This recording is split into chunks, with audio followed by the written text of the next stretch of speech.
আসসালামু আলাইকুম আরহামতুল্লাহ। 10 মিনিট মাদ্রাসায় আপনাকে স্বাগতম। আজ আমরা জানব যে 10 কারণে রিজিকের বরকত চলে যায়। বরকত আল্লাহ প্রদত্ত। অনেকেরই অভিযোগ, আয় রোজগার ভালো হওয়া সত্ত্বেও অভাব দূর হয় না। সংসারে টানাটানি লেগেই থাকে। দিনরাত পরিশ্রম করেও সুখের দেখা মেলে না। কোথায় যেন কি নেই একটা বিষয়। আসলেই একটা জিনিস নেই, সেটা হলো বরকত। বরকত আল্লাহ প্রদত্ত বিষয়। এটা অর্জন করতে হয় বিভিন্ন আমলের মাধ্যমে। মালে সম্পদে বরকত দিলে অল্প অনেক হয়, আর বরকত না হলে কারিকারি সম্পদ রাশি রাশি ধনও হাতে ধরা দেয় না। ইসলামী স্কলারদের মতে বিভিন্ন কর্মকাণ্ডের কারণে সম্পদের বরকত চলে যায়। এই ভিডিওতে জীবন জীবিকা থেকে বরকত দূরীভূত হওয়ার 10টি কারণ উল্লেখ করা হলো। নম্বর 1, পাপাচার। গুনাহের কারণে যেমন মানুষের আযাব গজব নাজিল হয়, তেমনি জীবিকার বরকত দূরীভূত হয়ে যায়। ইরশাদ হয়েছে, যদি সেসব জনপদের অধিবাসীরা ঈমান আনত ও তাকওয়া অবলম্বন করত, তাহলে আমি তাদের জন্য আকাশমণ্ডলী ও পৃথিবীর বরকত উন্মুক্ত করে দিতাম, কিন্তু তারা প্রত্যাখ্যান করেছিল। সুতরাং তাদের কর্মের জন্য তাদের শাস্তি দিয়েছি। সূরা আরফ আয়াত 96। নম্বর 2, প্রতারণা ও ধোঁকা। মানুষের সঙ্গে প্রতারণা করলে এবং তাদের ধোঁকা দিলে সম্পদের বরকত চলে যায়। হযরত রাসূলুল্লাহ সাল্লাল্লাহু আলাইহি ওয়াসাল্লাম বলেন, ক্রেতা বিক্রেতা যতক্ষণ পরস্পর বিচ্ছিন্ন না হয় ততক্ষণ তাদের এখতিয়ার থাকবে ক্রয় বিক্রয় সম্পন্ন কিংবা বাতিলের। যদি তারা সত্য বলে এবং পণ্যের অবস্থা ব্যক্ত করে, তাহলে তাদের ক্রয় বিক্রয়ে বরকত হবে। আর যদি মিথ্যা বলে এবং পণ্যের দোষ গোপন করে, তাহলে তাদের ক্রয় বিক্রয়ের বরকত মুছে ফেলা হয়। সহিহ বুখারী হাদিস নম্বর 2079।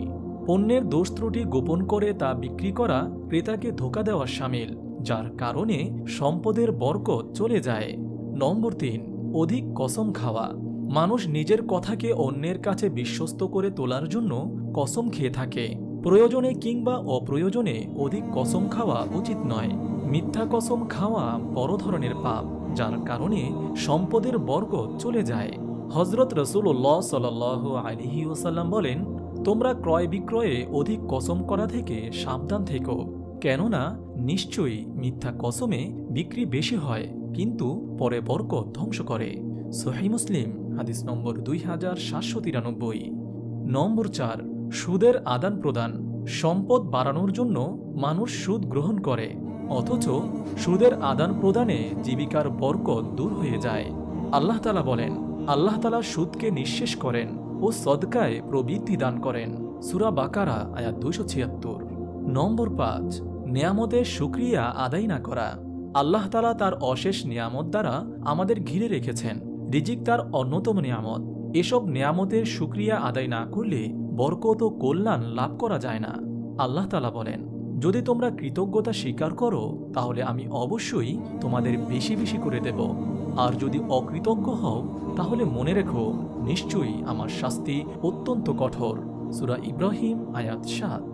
নম্বর 6, কৃপণতা ও বৈকুণ্ঠতা। কৃপণতা মানুষকে পাপাচারে লিপ্ত করে, যা ইহকালীন ও পরকালীন জীবনে ক্ষতিগ্রস্ত হওয়ার কারণ। নবী করিম সাল্লাল্লাহু আলাইহি ওয়াসাল্লাম বলেন, তোমরা কৃপণতার ব্যাপারে সাবধান হও, কেননা তোমাদের পূর্ববর্তীরা কৃপণতার কারণে ধ্বংস হয়েছে। অর্থলোভ তাদের কৃপণতার নির্দেশ দেয়, ফলে তারা কৃপণতা করেছে। তাদের আত্মীয়তা ছিন্ন করার নির্দেশ দিয়েছে, তখন তারা তাই করেছে। এবং তাদের পাপাচারে প্ররোচিত করেছে, তখন তারা তাতে লিপ্ত হয়েছে। সুনানে আবু দাউদ হাদিস নম্বর 1698। নম্বর 7, প্রাপ্ত রিজিক ও তাকদীরে সন্তুষ্ট না থাকা। আল্লাহ তাআলা বান্দাদের জন্য রিজিক বন্টন করে থাকেন। মানুষ আল্লাহ প্রদত্ত রিজিকের উপর সন্তুষ্ট থাকলে তার জীবিকায় বরকত লাভ হয়।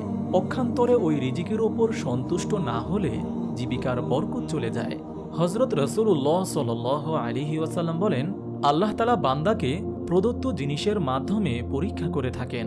আল্লাহ তাআলা তার জন্য যা নির্ধারণ করেছেন তাতে যদি সে সন্তুষ্ট থাকে, তাহলে আল্লাহ তাআলা তাতে বরকত দান করেন এবং তাতে বৃদ্ধি করে দেন। আর যদি সন্তুষ্ট না থাকে, তাহলে তাতে বরকত দেন না। মুসনাদে আহমদ হাদিস নম্বর 20279। নম্বর 8, অপচয় ও অপব্যয়। বাজে কাজে ও অপ্রয়োজনে খরচ, অপব্যয় এটা মানুষের নিন্দনীয় স্বভাব, যার কারণে তার মধ্যে অন্যের সম্পদ আত্মসাৎ, উৎকোচ গ্রহণ ইত্যাদি দুশ্চরিত্র স্বভাব বিস্তার করে। এজন্য ইসলাম এগুলো নিষিদ্ধ করেছে। এ প্রসঙ্গে আল্লাহ তাআলা বলেন, তোমরা খাও ও পান করো, কিন্তু অপচয় করো না। নিশ্চয়ই আল্লাহ তাআলা অপচয়কারীদের ভালোবাসেন না। সূরা আরফ আয়াত 31। নম্বর 9, যাকাত না দেওয়া। যাকাত আদায় ফরজ জানা সত্ত্বেও অনেকে তা আদায় করে না, ফলে ইহকালীন ও পরকালীন আযাব গজব আপতিত হয়। হযরত রাসূলুল্লাহ সাল্লাল্লাহু আলাইহি ওয়াসাল্লাম বলেন, যখন কোনো জাতি যাকাত আদায় করে না তখন আসমান থেকে বৃষ্টি বন্ধ করে দেওয়া হয়। যদি ভূপৃষ্ঠে চতুষ্পর জন্তু ও নির্বাক প্রাণী না থাকত তাহলে আর কখনো বৃষ্টি হতো না। ইবনে মাজাহ হাদিস নম্বর 4019। সম্পদের হক হচ্ছে যাকাত দেওয়া। এই হক প্রদান করলে সম্পদে বরকত হয়, অন্যথায় বরকত দূরীভূত হয়ে যায়। নম্বর 10, অন্যায় পথে সম্পদ অর্জন করা। হারাম উপায়ে সম্পদ অর্জন করলে তার বরকত দূরীভূত হয়ে যায়। হযরত রাসূলুল্লাহ সাল্লাল্লাহু আলাইহি ওয়াসাল্লাম বলেন, যে ব্যক্তি সঙ্গত পন্থায় সম্পদ অর্জন করে তাকে বরকত দান করা হয়, আর যে ব্যক্তি অসঙ্গত পন্থায় সম্পদ অর্জন করে সে এমন ব্যক্তির মতো যে আহার করে কিন্তু তৃপ্ত হয় না। সহিহ মুসলিম হাদিস নম্বর 1052। আল্লাহ তাআলা আমাদের সবাইকে সকল প্রকারের পাপ কাজ থেকে হেফাজত করুন এবং আমাদের রিজিকের মধ্যে বরকত দান করুন। আমিন। আপনি যদি এরকম ভিডিও আরও পেতে চান তাহলে এই চ্যানেলটি সাবস্ক্রাইব করে পাশে রাখা বেল আইকনটি অন করে দিন।